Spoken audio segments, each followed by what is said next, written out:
ಭಕ್ತಿಯಿಂದ ಆಗಮಿಸಿದ ತಮಗೆಲ್ಲರಿಗೂ ಕೂಡ ಭಕ್ತಿಪೂರ್ವಕ ಶರಣಾರ್ಥಿಗಳು. ಬಹಳ ಮಾತಾಡ್ಲತ್ತಿರ ಅವ್ರು ಹೊಗೆ ಎಬ್ಬಿಸಿಬಿಟ್ಟಾರ. ಮಾತು ಬಂದಾಗಬೇಕ, ಹೊಗೆ ಬತ್ತ ತಾನ ಗಪ್ಪ ಆದ್ರಿ ನೀವು ಹೊಗೆ ಬಂದ ಕೂಡಲೇ. ಭಾರತ ದೇಶ ಅತ್ಯಂತ ಪವಿತ್ರ. ಯಾವ ಕಾರಣದಿಂದ ಪವಿತ್ರ ಅಂದ್ರ ಸಂತರು ಈ ಧರೆಗೆ ಅವತರಿಸಿದರು, ಆ ಕಾರಣದಿಂದ ಪವಿತ್ರ. ನಾವೆಲ್ಲರೂ ಶಾಂತರಾಗಬೇಕು, ಸಂತರಾಗಬೇಕು, ಮಹಂತರಾಗಬೇಕು, ನಿಶ್ಚಿಂತರಾಗಬೇಕು ಅನ್ನೋದೇ ಅಧ್ಯಾತ್ಮದ ಉದ್ದೇಶ. ಸದ್ದುಗದ್ದಲಗಳ ನಡುವೆ ಇದ್ದೂ ಕೂಡ ನಾವು ಬುದ್ಧರಾಗಬೇಕು, ಭಗವಂತನನ್ನು ತಿಳಿದುಕೊಳ್ಳಬೇಕು. 100 ವರ್ಷದ ಆಯುಷ್ಯ ಇರುವುದು ಬರೀ ಪ್ರಪಂಚಕ್ಕಾಗಿ ಅಲ್ಲ,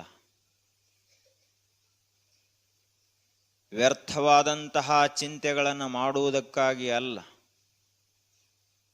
ಪರಮಾರ್ಥವನ್ನು ತಿಳಿದು ಶಾಸ್ತ್ರದ ನಿಶ್ಚಯವನ್ನು ಮಾಡಿಕೊಂಡು ನಮ್ಮೊಳಗೆ ಅಡಗಿದಂತಹ ಮಹಾಘನವನ್ನು ಅರಿಯುವುದು ಮನುಷ್ಯ ಜೀವನದ ಉದ್ದೇಶ. ಯಾವ ರೀತಿಯಾಗಿ ಭೂಮಿಯ ಒಳಗಡೆ ಅಪ್ರತಿಮವಾದಂತಹ ಗುರುತ್ವ ಶಕ್ತಿ ಅಡಗಿದೆಯೋ, ಯಾವ ರೀತಿಯಾಗಿ ಸೂರ್ಯನಲ್ಲಿ ನವಗ್ರಹಗಳನ್ನು ತನ್ನ ಸುತ್ತ ಸುತ್ತಿಸಿಕೊಳ್ಳುವಷ್ಟು ಪ್ರಬಲವಾದ ಗುರುತ್ವಾಕರ್ಷಣ ಶಕ್ತಿ ಹುದುಗಿದೆಯೋ, ಅದೇ ರೀತಿಯಾಗಿ ಪ್ರತಿಯೊಬ್ಬ ಮನುಷ್ಯ, ಪ್ರತಿಯೊಬ್ಬ ಜೀವಿಯಲ್ಲಿಯೂ ಒಂದು ಶಕ್ತಿ ಅಡಗಿದೆ.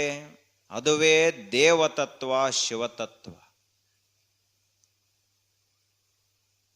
ತಮ್ಮೊಳಗಿದ್ದ ಮಹಾಘನವನರಿಯರು ಅಗಸ ನೀರೊಳಗಿದ್ದು ಬಾಯಾರಿ ಸತ್ತಂತೆ ಅಂತ ಹೇಳ್ತಾರೆ. ಒಬ್ಬ ಬಟ್ಟೆ ತೊಳೆಯುವಂತಹ ಮನುಷ್ಯ ನೀರೊಳಗ ಅದಾನ, ಆದರೂ ಕೂಡ ಅವನಿಗೆ ಆ ನೀರು ಕುಡ್ಲಾಕ ಬರೋವಲ್ದು.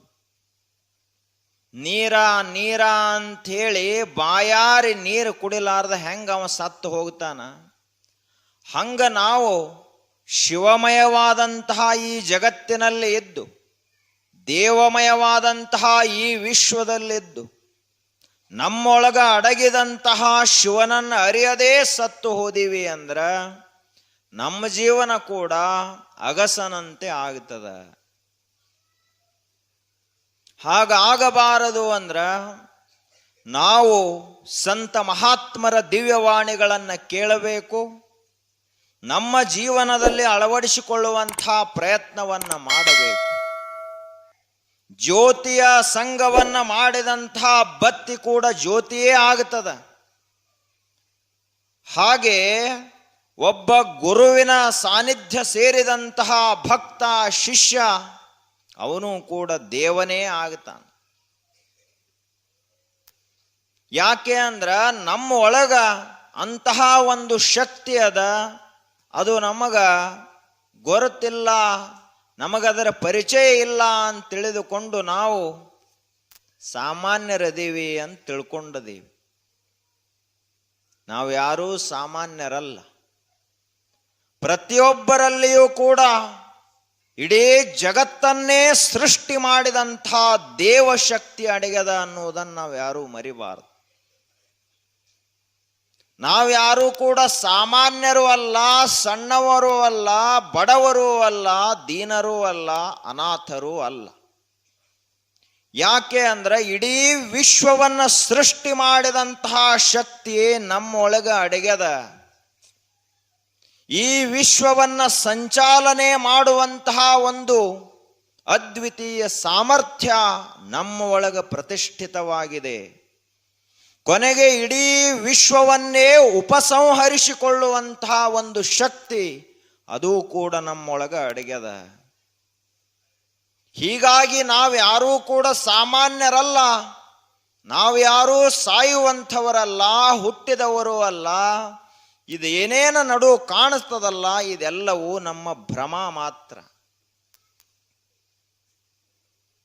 ಇದೇನ ಪೂರ್ಣ ಸುಳ್ಳಂತ ಹಿಂಗಲ್ಲ, ತೋರ್ಲಿಕ್ಕೆ ಅದ ಶಾಶ್ವತವಾಗಿ ಇಲ್ಲ ಈ ಪ್ರಪಂಚ.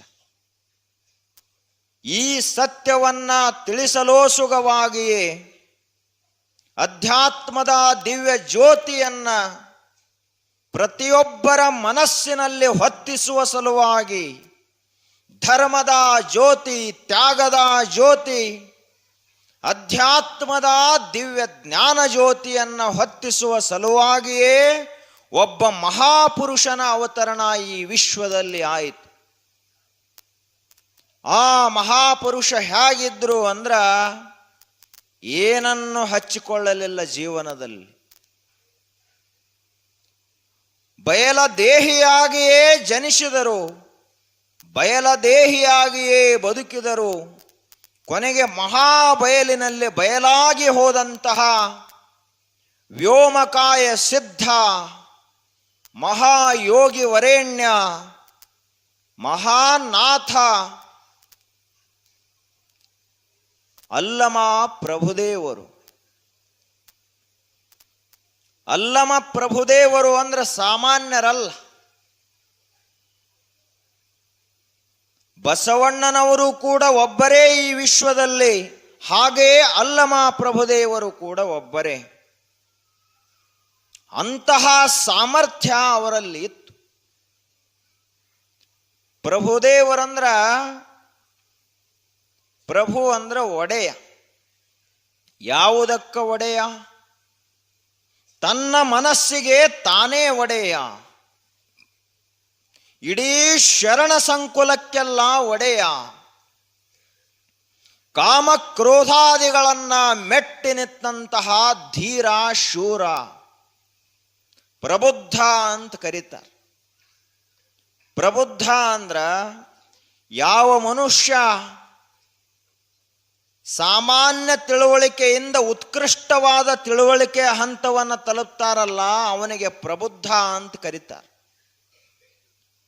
ನಾವು ಸಾಮಾನ್ಯವಾಗಿ ಪ್ರಬುದ್ಧರಲ್ಲ. ತಿಳುವಳಿಕೆ ಅದ ನಮ್ಮೆಲ್ಲರಿಗೂ, ಆದ್ರ ಪ್ರಬುದ್ಧರಾಗಿಲ್ಲ ನಾವು ಇನ್ನೂ ಆಧ್ಯಾತ್ಮಿಕ ವಿಚಾರದಿಂದ. ನಮಗ ಪ್ರಪಂಚ ಅಂದ್ರ ಇದರ ಸರಿಯಾದ ಸ್ವರೂಪ ಗೊತ್ತಿಲ್ಲ. ಏನಾದರೂ ಸ್ವಲ್ಪ ವ್ಯತ್ಯಾಸ ಆಯಿತು ಅಂದ್ರೆ ಬಹಳಷ್ಟು ತ್ರಾಸು ಮಾಡಿಕೊಳ್ತೀವಿ. ಆದ್ರೆ ಪ್ರಬುದ್ಧನಾದಂತಹ ಮನುಷ್ಯ ಈ ಜಗತ್ತಿನಲ್ಲಿ ಏನೇನು ನಡೀತದಲ್ಲ ನೋಡ್ಕೋತಿರ್ತಾನೆ ಹೊರತು ಅದರಲ್ಲಿ ಬಹಳ ಭಾಗವಹಿಸುವುದಿಲ್ಲ. ಈಗ ಒಂದು ನಾಟಕ ನಡೀತದ. ನಾಟಕದಲ್ಲಿ ಅಳು ಪಾತ್ರನೂ ಬರ್ತಾವು, ನಗು ಪಾತ್ರ ಬರ್ತಾವು, ತಂದೆ ಪಾತ್ರ ಬರ್ತದ, ತಾಯಿಯ ಪಾತ್ರ ಬರ್ತದ, ರೋಗಿಯ ಪಾತ್ರ ಬರ್ತದ, ಭಿಕ್ಷುಕನ ಪಾತ್ರ ಬರ್ತದ, ರಾಜನ ಪಾತ್ರ ಬರ್ತದ. ಈ ಮ್ಯಾಲಿಂದ ಏನು ಬೇಕಾದ್ ನಡೆದ್ರು ಕೂಡ ನೋಡುವಂಥವ್ರು ಮಾತ್ರ ಬದಲಾಗುವುದಿಲ್ಲ, ಅವ್ರು ಹಂಗ ಇರ್ತಾರೆ. ಹಂಗ ಈ ಜೀವನವನ್ನು ನಾವು ಹೇಗೆ ನೋಡಬೇಕು, ಏನು ಮಾಡಬೇಕು ಅಂದ್ರೆ ನಾವ ನಾಟಕ ಮಾಡೋವರಾಗಬಾರದು, ನಾಟಕವನ್ನು ನೋಡುವಂಥವರಾಗಬೇಕು ಅಂತ ಪ್ರಭುದೇವರು ಹೇಳ್ತಾರೆ. ನಮ್ಮದೇನಾಗ್ಯದ ಜೀವನ? ಬರೀ ನಾಟಕ ಮಾಡೋದ್ರೊಳಗೆ ಹೊಂಟದ. ನಾವೇನು ತಿಳ್ಕೊಂಡದೀವಿ, ಜಗತ್ತಿಗೆ ನಾವೊಂದು ದೊಡ್ಡ ನಾಟಕ ಮಾಡ್ಲಕ್ಕೆ ಬಂದದೀವಿ ಅಂತ ತಿಳ್ಕೊಂಡದೀವಿ. ನಾವ್ಯಾರೂ ನಿಜವಾಗಿಯೂ ಇಲ್ಲಿ ಏನೂ ಮಾಡೋದಿಲ್ಲ. ಮನಿ ಕಟ್ತೀವಿ ಅಂತ ಇಟ್ಟುಕೊಳ್ಳೋಣ. ಮನಿ ಎಲ್ಲಿಂದ ಕಟ್ತೀವಿ? ಕಲ್ಲು ತಯಾರು ಮಾಡಿದವರು ನಾವೇನು? ಬೆಟ್ಟ ಗುಡ್ಡ ಪರ್ವತಗಳನ್ನು ತಯಾರು ಮಾಡಿದಂಥವರು ನಾವೇನು? ಸರೋವರ ನದಿ ಸಮುದ್ರಗಳನ್ನು ತಯಾರು ಮಾಡಿದಂಥವರು ನಾವಲ್ಲ. ಪ್ರಾಣಿ ಪಕ್ಷಿಗಳನ್ನು ತಯಾರು ಮಾಡಿದಂಥವರು ನಾವಲ್ಲ. ಗಿಡ ಮರಗಳನ್ನು, ಫಲ ಪುಷ್ಪಗಳನ್ನು ತಯಾರು ಮಾಡಿದಂಥವರು ನಾವು ಯಾರೂ ಅಲ್ಲ. ಅಷ್ಟೇ ಅಲ್ಲದೆ ಈ ಶರೀರ ತಯಾರು ಮಾಡಿದಂಥವರು ಕೂಡ ನಾವಲ್ಲ. ಇದನ್ನು ದೇವರು ತಯಾರು ಮಾಡ್ಯಾನಂತ ಅಲ್ಲಮ ಪ್ರಭುದೇವರು ಹೇಳ್ತಾರೆ. ಅಚ್ಚಿನ ಮೊಳೆ ಬಾಣಸದ ಮನೆ ಕರ್ತಾರನ ಕಮ್ಮಟ ಅಂತ ಹೇಳಿದರು. ಜಗತ್ತಂದ್ರೆ ಏನಿದು? ಈ ಜಗತ್ತಿನಲ್ಲಿ ಏನ್ ನಡೆದದ? ನಾವೇನ್ ತಿಳ್ಕೊಂಡದೀವಿ? ನಾವ ಬಹಳ ಚಲೋ ಅಡಿಗೆ ಮಾಡವ್ರಂತ ನಾವು ತಿಳ್ಕೊಂಡದೀವಿ. ನಾವ ಬಹಳ ಚಲೋ ವಸ್ತುಗಳನ್ನು ತಯಾರು ಮಾಡಂಥವರು, ಮನೆ ಕಟ್ಟುವಂಥವರು, ಈ ಜಗತ್ತೆಲ್ಲ ನಾವು ಮಾಡಿದ್ರೆ ಆಯಿತು ಅಂತ ನಾವು ತಿಳಿದೀವಿ. ಆದ್ರೆ ಅಲ್ಲಮ್ಮ, ಪ್ರಭುದೇವರು ಹೇಳ್ತಾರ, ಅಚ್ಚಿನ ಮೊಳೆ. ಈ ಜಗತ್ತಂದ್ರೆ ಏನಪ್ಪಾ ಅಂತಂದ್ರ ಪರಮಾತ್ಮನ ಇದೊಂದು ದೊಡ್ಡದಾದಂತಹ ಅಚ್ಚಿನ ಮೊಳೆ ಇದ್ದಂಗ. ಈ ಗಣಪತಿ ತಯಾರು ಮಾಡ್ತಾರ ಅಥವಾ ಯಾವುದೇ ಮೂರ್ತಿ ತಯಾರು ಮಾಡ್ತಾರ, ಒಂದು ಅಚ್ಚ ಅಂತ ತಯಾರು ಮಾಡ್ತಾರ, ಪಡೆಯಚ್ಚು. ಅದರಲ್ಲಿ ಮಣ್ಣು ಹಾಕಿ ಸರಿಯಾಗಿ ಬಡದ್ರು ಅಂದ್ರೆ ಅದೊಂದು ಮೂರ್ತಿ ತಯಾರಾಗ್ತದೆ. ಈ ಕುಂಬಾರು ಎಲ್ಲ ಬೇರೆ ಬೇರೆ ಅಚ್ಚಿನಲ್ಲಿ ಹಾಕಿ ತಯಾರು ಮಾಡ್ತಿರ್ತಾರೆ. ಮತ್ತು ಪತ್ತಾರು ಕಡೆ ಹೋದ್ರೆ ಅವರು ಬಂಗಾರದಲ್ಲಿ ತಯಾರು ಮಾಡ್ತಾರೆ. ಆದ್ರೆ ಇವ್ರೇನದಾರಲ್ಲ, ಇವ್ರ ಕಡೆ ಬಹಳ ಕಡಿಮೆ ಪ್ರಮಾಣದ ಅಚ್ಚುಗಳದಾವ. ದೇವರ ಹತ್ತಿರ ಇಂಥ ಅಚ್ಚದ ಒಮ್ಮೆ ಹಾಕಿ ತೆಗೆದ ಅಂದ್ರೆ ಅದನ್ನು ಹೊಳ್ಳಿ ಉಪಯೋಗನ ಮಾಡೋದಿಲ್ಲ ನಾವು. ಈಗ ನೋಡ್ರಿ, ಇಲ್ಲಿ ಊರಾಗ ಇಷ್ಟೆಲ್ಲ ಜನ ಅದಿರಿ, ಒಬ್ಬರ ಮುಖದಂಗ ಒಬ್ಬರ ಮುಖ ಐತೆ. ದೇವರ ಅಚ್ಚ ಹೆಂಗಿರಬಾರದು? 700 ಕೋಟಿ ಜನ ಅದಾರ ಅಂದ್ರ 700 ಕೋಟಿ ಜನರೆಲ್ಲ ಬೇರೆ ಬೇರೆ ರೀತಿನ ಅದಾರ. ಅಂದ್ರ ದೇವರು ಮಾಡಿದಂಥ ಆ ಅಚ್ಚ ಯಾವ ರೀತಿಯಾಗಿರಬಾರದು? ನಮ್ಮವೆಲ್ಲ ಜೆರಾಕ್ಸ್ ಮಷೀನ್ ಇದ್ದಂಗೆ ಒಂದರಂಗ ಒಂದು ತಯಾರಾಗಿ ಬಿಡ್ತಾವ. ದೇವರಲ್ಲಿ ಹಂಗಿಲ್ಲ, ಎಲ್ಲ ಬೇರೆ ಬೇರೆನ. ನಿಂಗಪ್ಪದಾನಂದ್ರ ನಿಂಗಪ್ಪನಂಗ ಸಂಗಪ್ಪಿಲ್ಲ, ಅವನಂಗ ಕಲ್ಲಪ್ಪಿಲ್ಲ, ಎಲ್ಲ ಬದಲದ. ಇವನು ವಿಚಾರದಂಗ ಅವನು ವಿಚಾರ ಇಲ್ಲ, ಅವನು ವಿಚಾರದಂಗ ಇವನು ವಿಚಾರ ಇಲ್ಲ.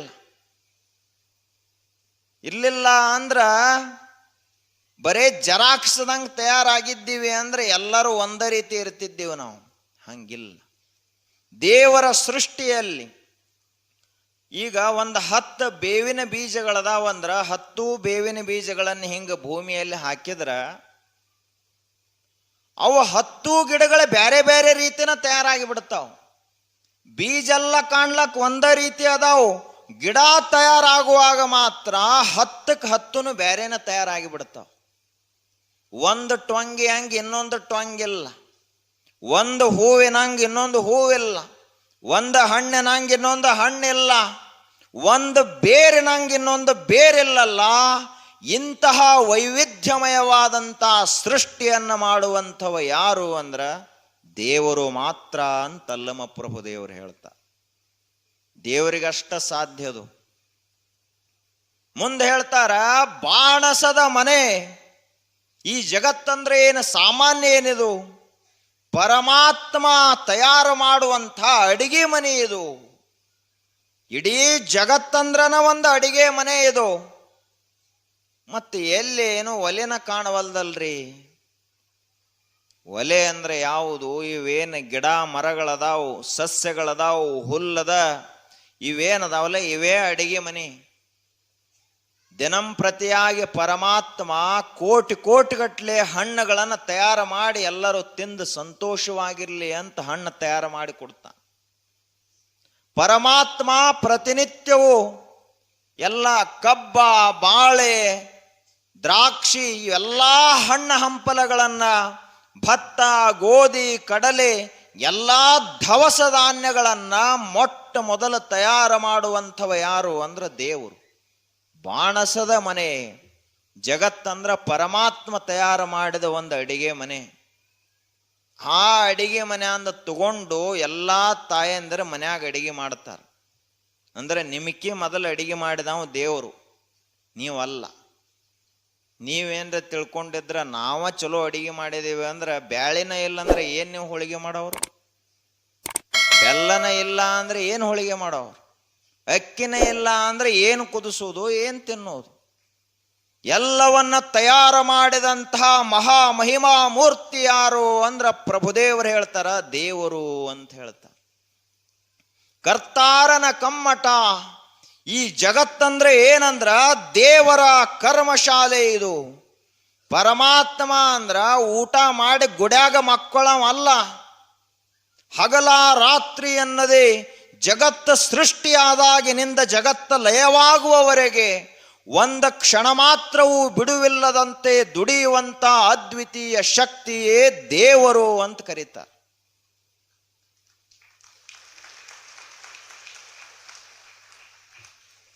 ನಾವು ಹೆಂಗದೇವಿ?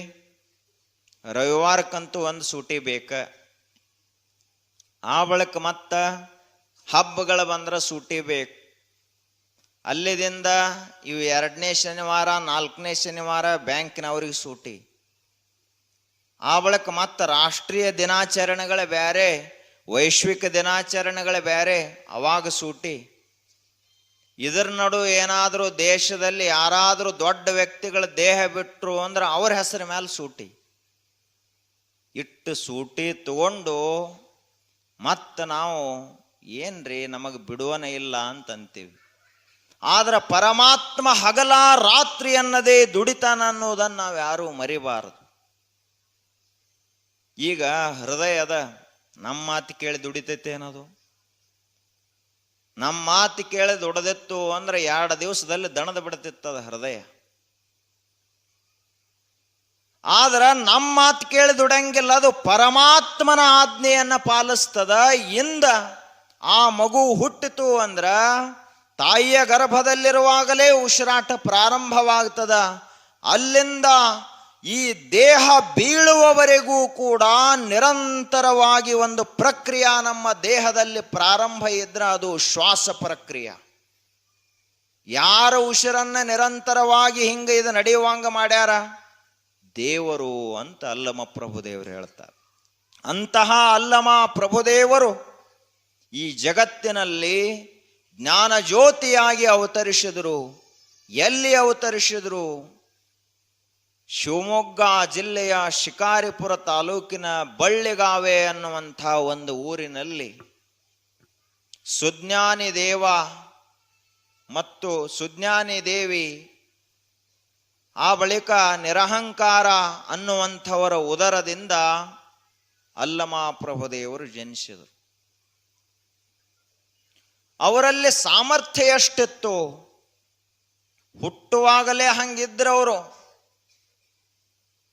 ಕೆಲವೊಂದು ಹುಡುಗರು ಹೆಂಗಿರ್ತಾವ ಅಂದ್ರೆ ಹುಟ್ಟುವಾಗಲೇ ತೇಜಸ್ವಿಗಳು, ಓಜಸ್ವಿಗಳಾಗಿರ್ತಾವ. ಇವು ಹುಟ್ಟಿದ ಕೂಡಲೇ ನಾಯಿ ಕುನ್ನಿಗಳಿರ್ತಾವ. ಅವಷ್ಟ ಬಾಲ ಹಳ್ಳೆಗಾಡಿಸ್ಕೋತ ಅಲ್ಲೇ ತಿರುಗಾಡ್ತಾವ ನಾಯಿ ಕುನ್ನಿಗಳವು. ಇದರಲ್ಲಿ ಇನ್ನೊಂದು ಸಿಂಹದ ಮರಿ ಇರ್ತದ. ಅದು ಹುಟ್ಟಿದ ಕೂಡಲೇ ಘರ್ಜನ ಮಾಡ್ತದ.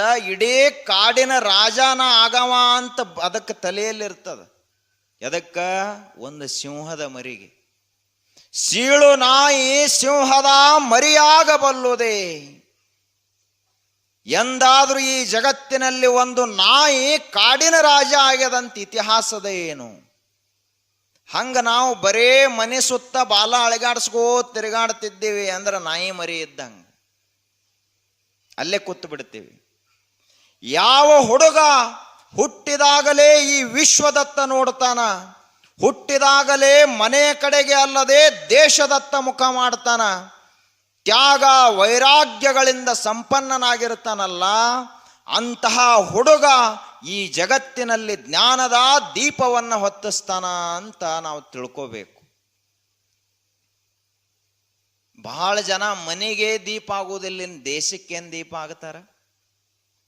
ಆದ್ರೆ ಅಲ್ಲಮ ಪ್ರಭುದೇವರು ಇಡೀ ಜಗತ್ತಿಗೆ ಬೆಳಕಾದರು. ಬೆಳಿತಾ ಬೆಳಿತಾ ಹೋದ್ರು. 16 ವರ್ಷ ಆಯಿತು. ಅವಾಗ ಅವರು ನಿರ್ಣಯ ಮಾಡಿದರು,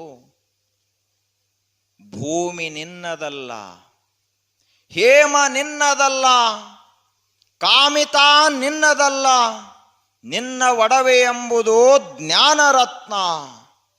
ಅಂತಪ್ಪ ದಿವ್ಯ ರತ್ನವ ಕೆಡಗುಡದೆ ಆ ರತ್ನವ ನೀನು ಅಲಂಕರಿಸಿದೆಯಾದಡೆ ನಮ್ಮ ಗುಹೇಶ್ವರ ಲಿಂಗದಲ್ಲಿ ನಿನ್ನಿಂದ ಬಿಟ್ಟು ಶ್ರೀವಂತರಿಲ್ಲ ಕಾಣ ಎಲೆ ಮನವೇ. ನೋಡ್ರಿ, ನಾವು ವಿಚಾರ ಮಾಡುವುದಕ್ಕೂ ಮಹಾತ್ಮರು ವಿಚಾರ ಮಾಡುವುದಕ್ಕೆ ಎಷ್ಟು ವ್ಯತ್ಯಾಸ. ಏನ್ ಹೇಳ್ತಾರ ಅವರು? ಭೂಮಿ ನಿನ್ನದಲ್ಲ. ಇದನ್ನ ನಾವು ಪ್ರಾಯೋಗಿಕ ತರ್ಲಾಕ್ ಸಾಧ್ಯ ಐತೆ? ಬಹಳ ಕಷ್ಟದ್ದು. ಭೂಮಿ ನಿನ್ನದಲ್ಲ. ಯಾಕೆ ಅಂದ್ರ ಈ ಭೂಮಿ ನಿಜವಾಗಿಯೂ ನಮ್ಮದ ಆಗಿತ್ತು ಅಂದ್ರ ಇದನ್ನ ನಾವು ದೇಹ ಬಿಡುವ ಮುಂದ ಈ ಭೂಮಿ ನಮ್ಮ ಜೊತೆಗೆ ಬರ್ತಿತ್ತು. ಬರುವುದಿಲ್ಲ. ಹೇಮ ನಿನ್ನದಲ್ಲ. ನೀವು ಎಷ್ಟು ಬೇಕಾದಷ್ಟು ಬಂಗಾರ ತಗೋರಿ, ಬೆಳ್ಳಿ ತಗೋರಿ, ಮುತ್ತು ರತ್ನಗಳನ್ನು ತಗೋರಿ, ಎಲ್ಲ ಇಲ್ಲೇ ಉಳಿತಾವ.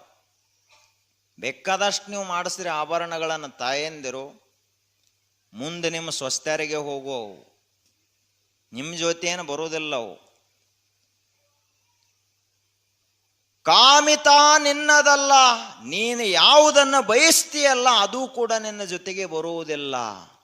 ಹಾಗಾದರೆ ನಮ್ಮ ಜೊತೆಗೆ ಬರುವುದ್ಯಾವುದು? ನಿನ್ನ ಒಡವೆ ಎಂಬುದು ಜ್ಞಾನರತ್ನ.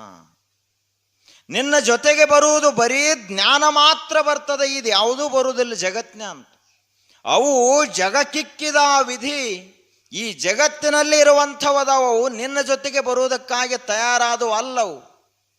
ಅಂತಪ್ಪ ದಿವ್ಯ ರತ್ನವ ಕೆಡಗುಡದೆ ಆ ಜ್ಞಾನವನ್ನು ನಾವೇನಾದರೂ ಅಲಂಕರಿಸಿಕೊಂಡ್ರ, ಜ್ಞಾನವನ್ನ ಪಡೆದುಕೊಂಡ್ರ, ನಮ್ಮ ಗುಹೇಶ್ವರ ಲಿಂಗದಲ್ಲಿ ನಿನ್ನಿಂದ ಬಿಟ್ಟು ಶ್ರೀವಂತರಿಲ್ಲ ಕಾಣ ಎಲೆ ಮನವೇ. ನೀನೇ ಶ್ರೀಮಂತನಾಗತಿ. ಅಂತಹ ತ್ಯಾಗ ವೈರಾಗ್ಯಗಳ ಮೂರ್ತಿ ಅಲ್ಲಮ ಪ್ರಭುದೇವರು ಯಾವ ರೀತಿಯಾದಂಥ ವಿರಾಗ ಶಕ್ತಿ ಅವರಲ್ಲಿತ್ತು, ತ್ಯಾಗದ ಗುಣ ಇತ್ತು, ಅದರ ಕುರಿತು ಒಂದು ತತ್ವಪದ.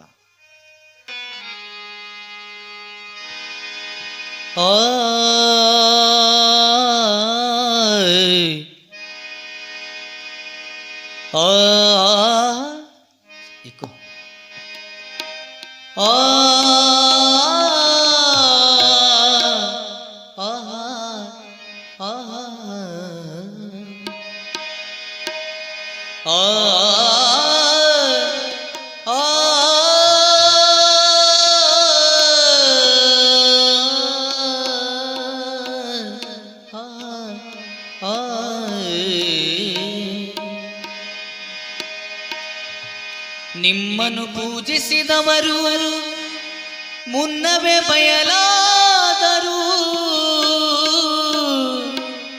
ನಾ ನಿಮ್ಮನ್ನು ಪೂಜಿಸಿ ಬಯಲಾದೆನಯ್ಯ. ಗುಹೇಶ್ವರ ಗುಹೇಶ್ವರ ಗುಹೇಶ್ವರ. ಬಯಲು ಬಯಲನೆ ಬಿತ್ತಿ ಬಯಲು ಬಯಲನೆ ಚೆಲ್ಲಿ, ಬಯಲು ಬಯಲನೆ ಬಿತ್ತಿ ಬಯಲು ಬಯಲನೆ ಚೆಲ್ಲಿ, ಬಯಲು ಬಯಲಾಗಿ ಬಯಲಾಯಿತಯ್ಯ. ಬಯಲು ಬಯಲಾಗಿ ಬಯಲಾಯಿತಯ್ಯ. ಬಯಲು ಬಯಲನೆ ಬಿತ್ತಿ ಬಯಲು ಬಯಲನೆ ಚೆಲ್ಲಿ, ಬಯಲು ಬಯಲಾಗಿ ಬಯಲಾಯಿತಯ್ಯ.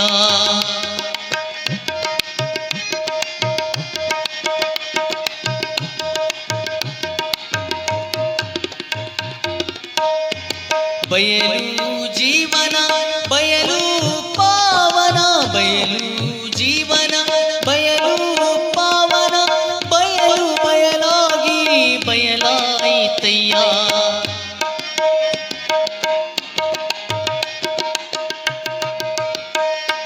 ಬಯಲು ಜೀವನ ಬಯಲು ಪಾವನ ಪಾವನ. ಬಯಲು ಜೀವನ ಬಯಲು ಪಾವನ, ಬಯಲು ಜೀವನ ಬಯಲು ಪಾವನ, ಬಯಲು ಬಯಲಾಗಿ ಬಯಲಾಯಿತಯ್ಯ. ಬಯಲು ಬಯಲಾಗಿ ಬಯಲಾಯಿತಯ್ಯ. ಬಯಲು ಬಯಲನೆ ಬಿತ್ತಿ ಬಯಲು ಬಯಲನೆ ಚೆಲ್ಲಿ, ಬಯಲು ಬಯಲಾಗಿ ಬಯಲಾಯಿತಯ್ಯ. ಬಯಲು ಬಯಲನೆ ಬಿತ್ತಿ ಬಯಲು ಬಯಲನೆ ಚೆಲ್ಲಿ, ಬಯಲು ಬಯಲಾಗಿ ಬಯಲಾಯಿತಯ್ಯ.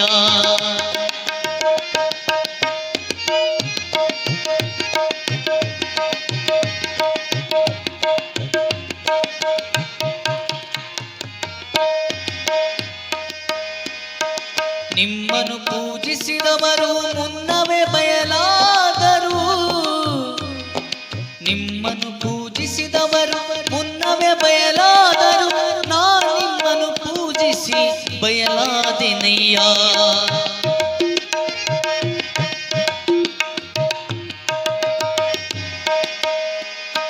ನಿಮ್ಮನ್ನು ಪೂಜಿಸಿದವರು ಮುನ್ನವೇ ಬಯಲಾದರು.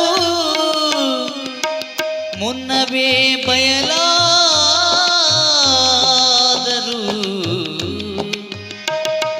ನಿಮ್ಮನ್ನು ಪೂಜಿಸಿದವರು ಮುನ್ನವೇ ಬಯಲಾದರು. ನಾ ನಿಮ್ಮನ್ನು ಪೂಜಿಸಿ ಬಯಲಾದೆನಯ್ಯ. ನಾ ನಿಮ್ಮನ್ನು ಪೂಜಿಸಿ ಬಯಲಾದೆನಯ್ಯ. ಗುಹೇಶ್ವರ ಗುಹೇಶ್ವರ ಗುಹೇಶ್ವರ ಗುಹೇಶ್ವರ ಗುಹೇಶ್ವರ ಗುಹೇಶ್ವರ. ಬಯಲು ಬಯಲನೆ ಬಿತ್ತಿ ಬಯಲು ಬಯಲನೆ ಚೆಲ್ಲಿ ಬಯಲು ಬಯಲಾಗಿ ಬಯಲಾಯಿತಯ್ಯ.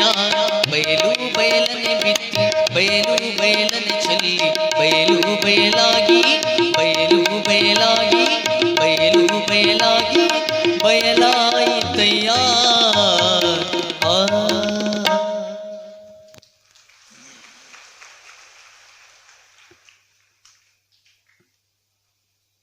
ಪ್ರಭುದೇವರು 16 ವರ್ಷದವರಾದರು. ಆ ನಂತರ ವಿಚಾರ ಮಾಡಿದರು. ಅವರು ಏನು ವಿಚಾರ ಮಾಡಿದರು ಅಂದ್ರೆ, ಇನ್ನು ಮುಂದೇನು ಮಾಡೋದು ಅಂತಂದ್ರೆ, ಅವರು ಸಾಮಾನ್ಯವಾಗಿ 16, 20, 25 ವರ್ಷ ಆಯಿತು ಅಂದ್ರೆ ಮನುಷ್ಯನ ಜೀವನದಲ್ಲಿ ಒಂದು ಮಹತ್ವದ ಘಟ್ಟ ಬರ್ತದೆ. ಏನು ಘಟ್ಟ ಅಂದ್ರೆ ಲಗ್ನ ಆಗಬೇಕು, ಜವಾಬ್ದಾರಿ ಹೆಚ್ಚಾಗುತ್ತದೆ. ಅವರಂದ್ರು ಪ್ರಭುದೇವರು, ಈಗ ಕೋಟಿಗಟ್ಟಲೆ ಜನ ಲಗ್ನ ಆಗ್ಯಾರ, ಆದರೆ ಯಾರೂ ಕೂಡ ಅಳುವುದು ನಿಲ್ಲಿಸಿಲ್ಲ. ಎಲ್ಲರೂ ಅಳ್ಕೋತ ಅದಾರ. ಮ್ಯಾಲ ಅಳದಿದ್ರೆ ಏನಾಯ್ತು, ಮನಸ್ಸರೇ ಅಳ್ತದ. ಮ್ಯಾಲ ಬಹಳ ನಕ್ರ ಏನಾಯ್ತು, ಮನಸ್ಸ ಕುದಿತಾದ. ಕಾಮ ಸುಟ್ಟಿಲ್ಲ, ಕ್ರೋಧ ಹೋಗಿಲ್ಲ, ರಾಗ ದ್ವೇಷಾದಿಗಳು ಮರೆಯಾಗಿಲ್ಲ. ಇಂತಹ ಜೀವನ ನನಗೆ ಬೇಡ. ನಾನು ಏನಿದ್ದರೂ ಕೂಡ ಯಾವುದು ಸತ್ಯ ಅದಲ್ಲ ಅದನ್ನು ತಿಳ್ಕೋಬೇಕು ಅಂತ 16 ವಯಸ್ಸಿಗೆ ಮನೆಯನ್ನ ತ್ಯಾಗ ಮಾಡಿದ್ರು. ತಿರುಗಿ ಹೊಳ್ಳಿ ಮನೆ ಕಡೆ ಸಹಿತ ಹೊಳ್ಳಿ ನೋಡ್ಲಿಲ್ಲ.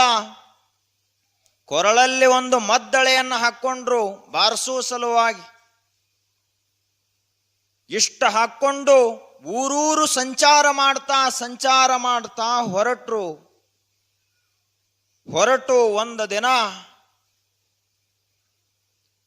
ಬನವಾಸಿಯ ಮಧುಕೇಶ್ವರ ದೇವಾಲಯ ಅಂತದ ಬನವಾಸಿಯಲ್ಲಿ ಆ ಒಂದು ಗುಡಿಯ ಮುಂದೆ ಹೋಗಿ ಮದ್ದಳೆಯನ್ನ ಬಾರಿಸುತ್ತಾ ನಿಂತರು. ಈ ಕಡೆಗೆ ಮಮಕಾರ ಭೂಪಾಲ ಮತ್ತು ಮೋಹಿನಿ ದೇವಿ ಅಂತ ಇಬ್ಬರು ಆ ಬನವಾಸಿಯನ್ನ ಆಳ್ತಾ ಇದ್ದವ ಮಮಕಾರ ಭೂಪಾಲ. ಅವನ ಅತ್ಯಂತ ಪ್ರೀತಿಯ ಮಗಳೊಬ್ಬಳಿದ್ಲು. ಆಕೆ ಹೆಸರು ಮಾಯಾದೇವಿ. ಹೆಸರೇ ಹೇಳುವಂಗ ಮಾಯೆ ಇದ್ದಂಗ ಇದ್ಲಾಕೆ. ಅತ್ಯಂತ ಸ್ಫುರದ್ರೂಪ, ಸುಂದರವಾದಂತಹ ಶರೀರ, ರಾಜಕುಮಾರಿ ಬೇರೆ, ಯಾವುದಕ್ಕೇನು ಕೊರತೆ ಇರಲಿಲ್ಲ. ಆ ರಾಜಕುಮಾರಿ ಅದೊಂದು ವೃತ್ತ ಇತ್ತು. ಪ್ರತಿನಿತ್ಯ ಮುಂಜಾನೆ ಮಧುಕೇಶ್ವರ ಗುಡಿಗೆ ಬಂದು ಶಿವನ ಪೂಜೆಯನ್ನ ಮಾಡಿ ಆ ಬಳಿಕ ಶಿವನ ಮುಂದ ದಿನಂಪ್ರತಿಯಾಗಿ ನೃತ್ಯವನ್ನ ಮಾಡಿ ಶಿವನಿಗೆ ನಮಸ್ಕಾರ ಮಾಡಿ ಹೊರಳಿ ಹೋಗ್ತಾ ಇದ್ಲು ರಾಜಕುಮಾರಿ ಮಾಯಾದೇವಿ. ಆಗ ಒಂದು ದಿನ ಅಲ್ಲಮ ಪ್ರಭುದೇವರು ಮನೆಯನ್ನು ಬಿಟ್ಟು ಮಧುಕೇಶ್ವರ ದೇವಾಲಯದ ಮುಂದೆ ಹೋಗಿ ನಿಂತು ಮದ್ದಳೆಯನ್ನು ಬಾರಿಸಲಿಕ್ಕೆ ಪ್ರಾರಂಭ ಮಾಡಿದರು. ಬಾರಿಸಿದಾಗ ಯಾರು ಬಾರಿಸಿದ್ರು ಹಂಗಾಗಿರ್ಲಿಲ್ಲ. ಯಾವಾಗ ಅಲ್ಲಮ ಪ್ರಭುದೇವರು ಮದ್ದಳೆಯನ್ನ ನುಡಿಸಿದನೋ ಸಾಕ್ಷಾತ್ ಶಿವನೇ ಡಮರುಗವನ್ನ ಬಾರಿಸಿದಂಗಾಯ್ತು. ಯಾಕೆ ಅಂದ್ರ ಅಲ್ಲಮ ಪ್ರಭುದೇವರಂದ್ರ ಬೇರೆ ಅಲ್ಲ, ಶಿವ ಅಂದ್ರ ಬೇರೆ ಅಲ್ಲ. ಇಡೀ 12ನೇ ಶತಮಾನದ ಇಡೀ ಶರಣ ಸಂಕುಲಕ್ಕೆ ಶೂನ್ಯ ಸಿಂಹಾಸನಾಧೀಶ್ವರ ಯಾರು ಅಂದ್ರ ಅಲ್ಲಮ ಪ್ರಭುದೇವರು. ಬಸವಣ್ಣನವರು ಕೂಡ ಯಾರಿಗೆ ಸಾಷ್ಟಾಂಗ ನಮಸ್ಕಾರ ಮಾಡಿದರೋ ಅಂತಹ ಧೀರ ಧೀಮಂತ ಪುರುಷ ಯಾರು ಅಂದ್ರ ಅಲ್ಲಮ ಪ್ರಭುದೇವರು. ಅಂಥವರು ಮದ್ದಳೆಯನ್ನ ಬಾರಿಸಲಿಕ್ಕೆ ಪ್ರಾರಂಭ ಮಾಡಿದಾಗ ಒಳಗ ಮಾಯಾದೇವಿ ಏನು ಕುಣಿತಾ ಇದ್ಲಲ್ಲ, ನೃತ್ಯವನ್ನ ಮಾಡ್ತಾ ಇದ್ಲಲ್ಲ, ಈ ಮದ್ದಳೆಯ ಒಂದು ಶಬ್ದಕ್ಕ ಹುಚ್ಚಳಂತಾದ್ಲು. ಇನ್ನಷ್ಟು ಹೆಚ್ಚಿಗೆ ಕುಣಿಲಾಕ್ ಪ್ರಾರಂಭ ಮಾಡಿದ್ಲು. ಆದ್ರ ಮದ್ದಳೆಯ ಶಕ್ತಿ ಹೆಚ್ಚಾಯಿತು, ಕುಣಿಯುವ ಶಕ್ತಿ ಕಡಿಮೆ ಆಯಿತು. ಆ ಬಳಿಕ ಕೆಳಗೆ ಕುಂತ ತನ್ನ ಗೆಳತಿಯರಿಗೆ ಹೇಳಿದ್ಲು ಮಾಯಾದೇವಿ, ಈ ಮದ್ದಳೆಯನ್ನ ನುಡಿಸುವಂತಹ ಪುರುಷನ್ಯಾರು, ಅವನನ್ನ ನಾನು ನೋಡಬೇಕು, ಕರ್ಕೊಂಡು ಬರಿ ಒಳಗ ಅಂತ ಹೇಳಿ ಕಳಿಸಿದ್ಲು. ಆಗ ಆ ಗೆಳತಿಯರು ಹೊರಗೆ ಹೋಗಿ ನೋಡಿದ್ರು. ಆಜಾನುಬಾಹು ವ್ಯಕ್ತಿತ್ವ. ಆಜಾನುಬಾಹು ಅಂದ್ರ ಈ ಏನ ಮೊಳಕಾಲಿರ್ತಾವಲ್ಲ ಅಲ್ಲಿಗೆ ಅವ್ರ ಕೈ ಬರಬೇಕು, ಅದಕ್ಕ ಆಜಾನುಬಾಹು ವ್ಯಕ್ತಿತ್ವ ಅಂತ ಕರೀತಾರೆ. ಉದ್ದ ಕೈಗಳಿರ್ಬೇಕು. ಮತ್ತೆ ಗೆಡ್ಡೆದ್ದು ಅಂದ್ರೆ ಏನು ಉದ್ದ ಮಾಡೋದು ಹೆಂಗ್ರಿ ಅಂತ ಕೇಳಬೇಡ್ರಿ. ನಮ್ಮ ಕಡೆ ಇಲ್ಲ, ದೇವ್ರ ಕಡೆ ಅದ. ಆ ವ್ಯಕ್ತಿ ಮುಂದೆ ಹೆಂಗ ಆಗಾವಿರ್ತಾನ ಅದರ ಮ್ಯಾಲಿನಿಂದ ದೇವರು ಅವನ ಶರೀರ ತಯಾರು ಮಾಡಿರ್ತಾನ. ಈ ಕೆಲವೊಬ್ರು ಹಸ್ತ ಸಾಮುದ್ರಿಕ ಇದು ಸುಳ್ಳೇನಲ್ಲ. ಅವ್ರ ಗುಣಕ್ಕೆ ತಕ್ಕಂಗೆ ಅವ್ರ ಶರೀರ ತಯಾರಾಗಿರ್ತದ. ಮತ್ತು ಬಹಳ ಸುಂದರ ಇದ್ದವ್ರು ನಾವು ಬಹಳ ಚಲೋ ಅದೀವಿ ಅಂತ ಹಿಂಗೆ ತಿಳ್ಕೊಂಡಿರಿ, ಮತ್ತು ಹಂಗೇನಲ್ಲ. ಅಂತಹ ಆಜಾನುಬಾಹುವಾದಂತಹ ವ್ಯಕ್ತಿತ್ವ, ಸ್ಫುರದ್ರೂಪಿ ಶರೀರ, ಓಜ ತೇಜ ಬಲ ಉತ್ಸಾಹ ಧೈರ್ಯ ಇವೆಲ್ಲವುಗಳೇ ಸಾಕಾರ ಮೂರ್ತಿಯಾಗಿ ನಿಂತಾಗ ಅಲ್ಲಮ ಪ್ರಭುದೇವರಾಗಿದ್ದು. 16 ವಯಸ್ಸಿನಲ್ಲಿ ಯಾವ ತೇಜ ಇರ್ತದ ಮನುಷ್ಯನಲ್ಲಿ ಆ ತೇಜ ಇತ್ತು. ಗೆಳತಿಯರು ಬಂದ್ರು, ಅಲ್ಲಮನಿಗೆ ವಿನಂತಿ ಮಾಡಿಕೊಂಡ್ರು. ಒಳಗೆ ನಮ್ಮ ರಾಜಕುಮಾರಿ ಅವರು ಕರೀಲತ್ತಾರ, ಬರೀ ಗುಡಿ ಒಳಗ ಅಂತ ಕರೆದ್ರು. ಪ್ರಭುದೇವರು ಆಯ್ತು ಏನದ ನೋಡೋಣ ಅಂತ ಒಳಗೆ ಹೋದ್ರು. ಮಾಯಾದೇವಿ ಯಾವಾಗ ಪ್ರಭುದೇವರನ್ನ ನೋಡಿದಲೋ ಹುಚ್ಚಳಂತಾದ್ಲು. ಯಾಕೆ ಅಂದ್ರ ಅಂತಹ ಸಮೋಹಗೊಳಿಸುವಂತಹ ಒಂದು ಶಕ್ತಿ ಪ್ರಭುದೇವರಲ್ಲಿ ಇತ್ತು. ಇಲ್ಲಿಯವರೆಗೆ ಮಾಯಾದೇವಿ ದಿನ ಏನು ಗುಡಿಗೆ ಬರ್ತಿದ್ಲಲ್ಲ ಪೂಜಾ ಮಾಡಲಿಕ್ಕೆ, ಆ ಊರಾನ ಹುಡುಗರು, ಆ ರಾಜ್ಯದ ಯುವಕರು ಮಾಯಾದೇವಿ ನಮನ್ ಲಗ್ನ ಆಗ್ತಾಳೋ ನಿಮನ್ ಲಗ್ನ ಆಗ್ತಾಳೋ ಅಂತ ತಿಳ್ಕೊಂಡು ನೋಡ್ಕೋತ ನಿಂದಿರ್ತಿದ್ರು. ಆದ್ರ ಮೊಟ್ಟ ಮೊದಲ ಬಾರಿಗೆ ಮಾಯಾದೇವಿ ಯಾರಿಗೂ ಸೋತಿರ್ಲಿಲ್ಲ, ಅಲ್ಲಮ ಪ್ರಭುದೇವರಿಗೆ ಮನಸ್ಸೋತು. ಆಗ ಅಲ್ಲಮ ಪ್ರಭುದೇವರಿಗೆ ಕೇಳ್ಕೊಂಡ್ಲಾಕಿ, ಇನ್ನೇನದ ನನ್ನ ಜೊತೆಗೆ ಲಗ್ನ ಆಗ್ತೇನು ಅಂತ ಕೇಳಿದ್ರು. ಆವಾಗ ಪ್ರಭುದೇವರು ಒಂದು ಮಾತನ್ನ ಹೇಳಿದ್ರು, ಪರಮಾತ್ಮನನ್ನ ಕಾಣಬೇಕಂಥೇಳಿ ಮನೆಯನ್ನ ಬಿಟ್ಟು ಬಂದ ನೀ ಇನ್ನೆಲ್ಲಿ ಲಗ್ನ ಅಂತ ಪ್ರಭುದೇವರಂದ್ರು. ನಿನ್ನ ಸಲುವಾಗಿ ಅಲ್ಲದ ಶರೀರ ದೇವರ ಸಲುವಾಗಿ ಅದ. ನಾನೇನು ಈ ಶರೀರವನ್ನು ಓದು ಉರಿಯುವಂತಹ ಕಾಮ ಅನ್ನುವ ಅಗ್ನಿಯಲ್ಲಿ ಹವನ ಮಾಡುವುದಿಲ್ಲ, ಸುಟ್ಟು ಹಾಕುವುದಿಲ್ಲ. ಈ ಕಣ್ಣು ಲಿಂಗವನ್ನೇ ನೋಡಬೇಕು, ಕಿವಿ ಮಂತ್ರವನ್ನೇ ಕೇಳಬೇಕು, ಈ ಕೈ ಕಾಯಕವನ್ನೇ ಮಾಡಬೇಕು, ಈ ಕಾಲುಗಳು ಪರಮಾತ್ಮನ ಹತ್ತಿರ ಹೋಗಬೇಕು. ಅದಕ್ಕಾಗಿ ನಾನು ಹುಟ್ಟಿ ಬಂದನೇ ಹೊರತು ಮಾಯಾದೇವಿಗಾಗಿ ಹುಟ್ಟಿ ಬಂದಿಲ್ಲ ಅಂತ ಪ್ರಭುದೇವರು ಹೇಳಿದರು.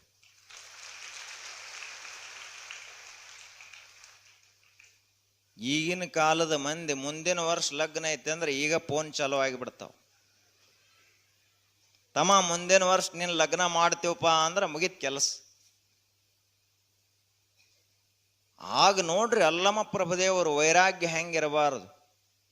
ಆ ಬಳಿಕ ಮಾಯಾದೇವಿ ಅಷ್ಟಕ್ಕ ಬಿಡ್ಲಿಲ್ಲ, ತನ್ನ ಗೆಳತಿಯರಿಗೆ ಹೇಳಿ, ಆ ಬಳಿಕ ರಾಜನಿಗೂ ತಮ್ಮ ಅಪ್ಪನಿಗೂ ಹೇಳಿ, ಏನಾದರೂ ಮಾಡಿ ಇವ ನಮ್ಮ ಅರಮನೆಗೆ ಬರುವಂಗೆ ಮಾಡಬೇಕು, ಅಲ್ಲೇನಾದರೂ ಮಾಡ್ಲಿಕ್ಕಾದೀತು ಅಂತ ರಾಜನ ಕಡೆಯಿಂದ ಆಮಂತ್ರಣ ಕೊಡಿಸಿದ್ಲು.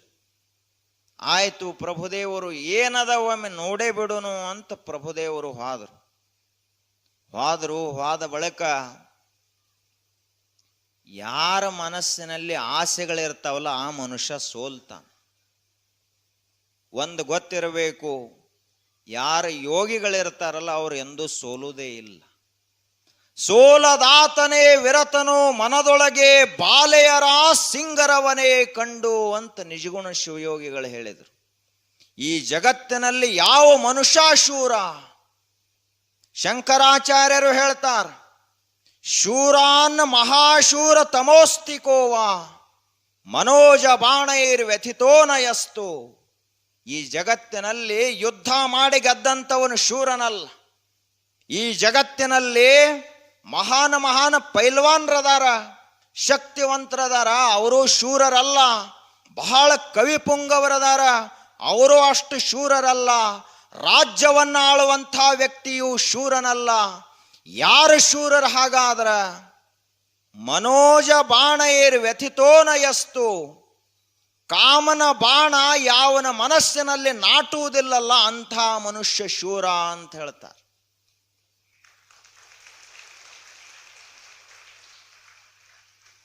ಹಂಗ ಪ್ರಭುದೇವರು ಸೋಲಿಲ್ಲ. ಕೊನೆಗೆ ಮಾಯಾದೇವಿ ಏನಾದರೂ ಮಾಡಿ ಇವನನ್ನು ಒಲಿಸ್ಕೊಳ್ಬೇಕು ಅಂತ ಪ್ರಯತ್ನ ಮಾಡಿದ್ಲು. ಆಗ ಪ್ರಭುದೇವರು ಹೇಳ್ತಾರ ಮಾಯಾದೇವಿಗೆ, ಬಂಗಾರ ಮಾತ್ರ ಪತ್ತಾರನ ಕೈಯಲ್ಲಿ ಆಭರಣ ಆಗುತ್ತದನೆ ಹೊರತು ಕಬ್ಬಿಣ ಎಂದು ಆಭರಣ ಆಗುವುದಿಲ್ಲ ಅಂತ ಹೇಳಿದ್ರು ಅವರು. ಬಂಗಾರಕ್ಕಷ್ಟ ಆ ಸಾಮರ್ಥ್ಯದ ಆಭರಣ ಆಗುವ ಸಾಮರ್ಥ್ಯ ಇಲ್ರಿ. ನಮ್ಮ ಮನ್ಯಾಗ ಕಬ್ಬಿಣ ಭಾಳ ಅದ, ಅದಕ್ಕೆ ಅದು ಒಂದು ಲೋಹನ ಅದ, ಇದು ಒಂದು ಲೋಹನ ಅದ ಅಂತ ಯಾರು ಕಬ್ಬಿಣದ ಆಭರಣ ಮಾಡ್ಕೊಂಡು ಕೊಳ್ಳಾಗ ಹಾಕೊಳ್ಳುವುದಿಲ್ಲ. ಕಬ್ಬಿಣಕ್ಕ ಕಬ್ಬಿಣದೇ ಆದ ಬೆಲೆ ಅದ, ಬಂಗಾರಕ್ಕ ಎಲ್ಲಕ್ಕಿಂತ ಹೆಚ್ಚಿನ ಬೆಲೆ ಅದ.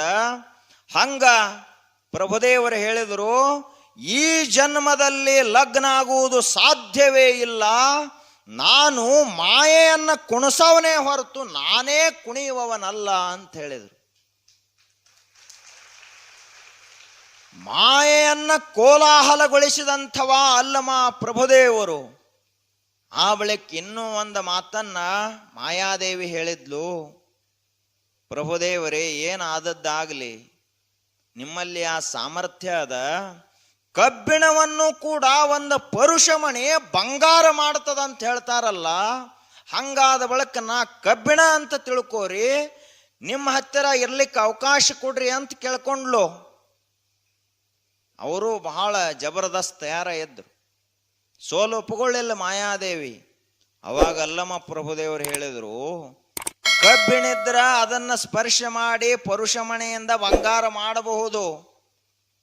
ಇದೇನ ಹಂಚಿರ್ತೈತಲ್ಲ, ಹಳೆ ಹಂಚಿಗೆ ಎಂದಾದ್ರೂ ಪರುಷಮಣಿ ಸ್ಪರ್ಶ ಆದ್ರ ಅದೇನಾದ್ರೂ ಬಂಗಾರ ಆಗ್ತೈತೇನು?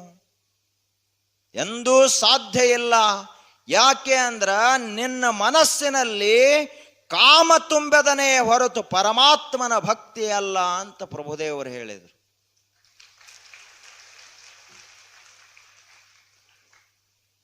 ನೋಡ್ರಿ, ಕಾಮ ಎಷ್ಟು ಹಾಳು ಮಾಡ್ಯದ ಜಗತ್ತಿನಲ್ಲಿ ಅಂದ್ರ ನಾವು ಯಾರೂ ಮುಕ್ತರಾಗಬಾರ್ದು ಹಂಗ ಮಾಡ್ಯದದು.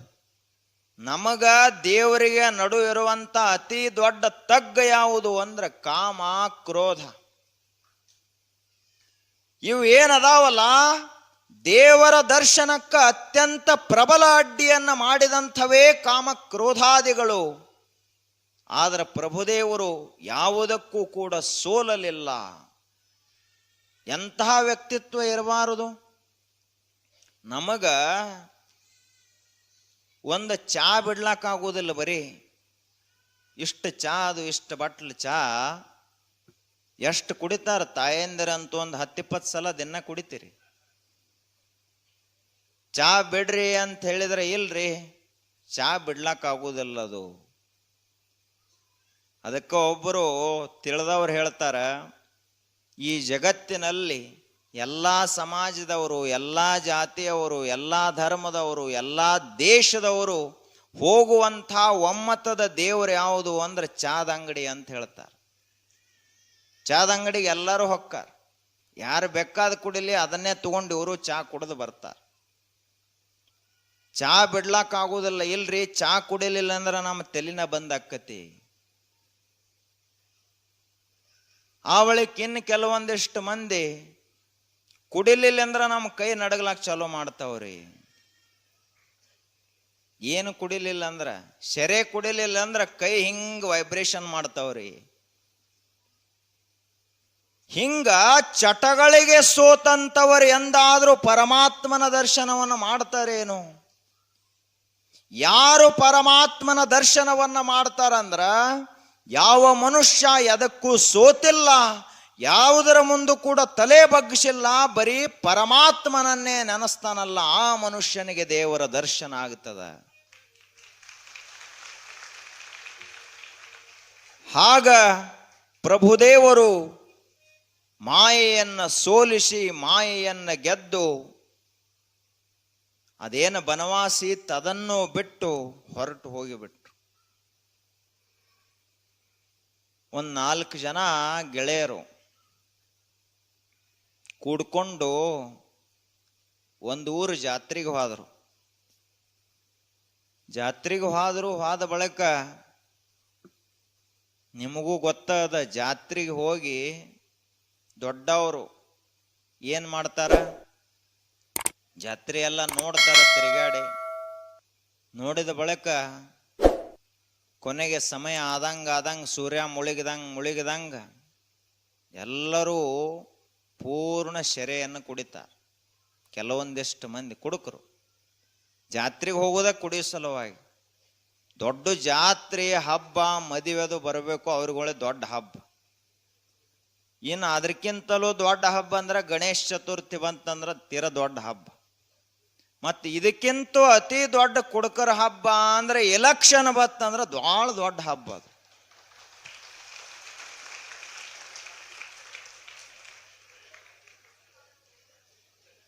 ಆ ಪಕ್ಷದವ್ರ ಕಡೆದೊಂದು 2 ಬಾಟ್ಲಿ ಕುಡಿದು ಅದು ಮುಂಜಾನೆದ ಮುಗಿತ್ಲ, ನಾಷ್ಟ ಆತು. ಇನ್ನು ನಡು ಪಾರ್ಟಿ ಇರ್ತಾನಲ್ಲ ಅವಂದು ಮಧ್ಯಾಹ್ನ 2 ಬಾಟ್ಲಿ ಕುಡಿಯೋದು.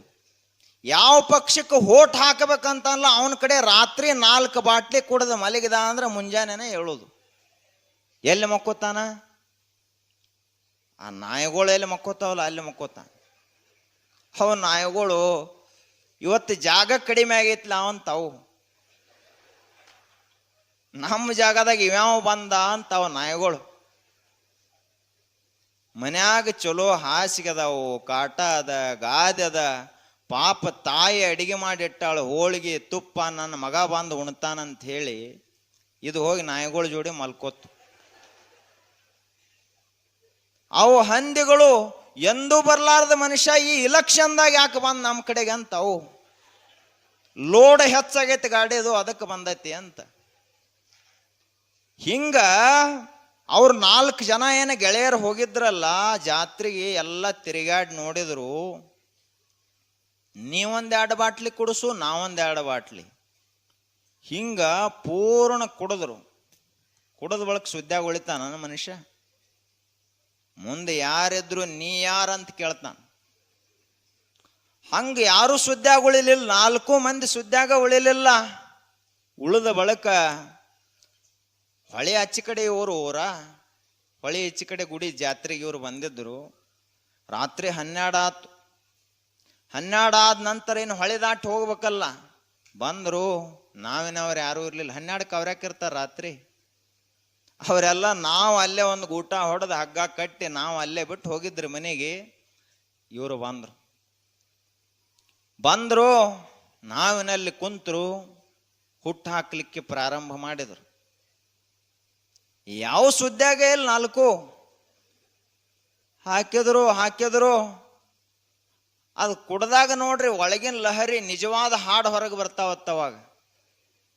ನೀವು ಹಾಡಂದ್ರು ಹಾಡುದಿಲ್ಲ. ಅವಾಗ ಏನು ಇರ್ಲಾರ ಜಗತ್ತಿನ ಖರೆ ಇತಿಹಾಸ ತೆಗಿಬೇಕಾಗಿತ್ತಂದ್ರೆ ಕುಡಿಸಿಬಿಡುದು ಅವ್ರಿಗೆ. ಮನೆ ಇತಿಹಾಸ ಈಗೇನು ಮಾಡ್ತಾರೆ, CID ಇವರೆಲ್ಲ ಏನು ಮಾಡ್ತಾರ, ಚಲೋ ಕುಡಿಸಿಬಿಟ್ರಂದ್ರೆ ಸಾಕು, ಊರಾಗ ಏನೇನು ಕೆಟ್ಟದ್ ನಡೆದಿರ್ತತಿ ಎಲ್ಲ ಹೇಳಿಬಿಡ್ತಾನ.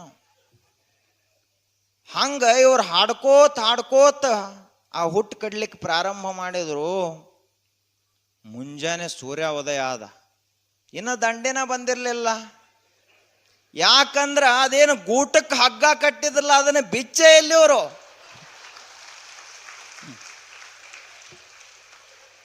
ಹಂಗ ಹುಟ್ಟು ಕಡ್ಲತ್ತಾರ, ನಿಷೇಧೊಳಗ ಬಿಚ್ಚುದ ಮರ್ತಾರ. ಹಂಗ ನಾವು ಒಮ್ಮೇನ ಮನಿ ಗೂಟಕ್ಕ ಈ ಶರೀರ ಅನ್ನು ನಾವು ಕಟ್ಟಿಬಿಟ್ಟು ಹುಟ್ಟು ಕಡದ ಕಡಿತೀವಿ. ಇನ್ನ ದೇವರ ಬರವಲ್ಲ ಅಂದ್ರೆ ಅದನ್ನ ಬಿಚ್ಚಲಾರ್ದ ಹೆಂಗ ಬರ್ತಾನಪ್ಪ ಅಂತ ಹೇಳ್ತಾರೆ. ಮಾಯೇ ಹಗ್ಗದು. ಅದನ್ನ ಜಪ ಮಾಡುವುದರಿಂದ, ಲಿಂಗ ಪೂಜಾ ಮಾಡುವುದರಿಂದ, ಗುರುಬಸವ ಶಿವಯೋಗಿಗಳನ್ನ ಸ್ಮರಿಸುವುದರಿಂದ ಮಾಯಾ ಹಗ್ಗದಿಂದ ಬಿಚ್ಕೋಬಹುದು. ಹಾಗ ನಾವೆಲ್ಲರೂ ಕೂಡ ಅಲ್ಲಮ ಪ್ರಭುದೇವರಂತೆ ಮಾಯೆಯನ್ನ ಗೆಲ್ಲೋಣ. ಆ ಶಕ್ತಿಯನ್ನ ನಮ್ಮೆಲ್ಲರಿಗೂ ದೇವರು ಕರುಣಿಸಲಿ ಅಂತ ಪ್ರಾರ್ಥಿಸಿ 2 ನುಡಿಗಳಿಗೆ ವಿರಾಮ.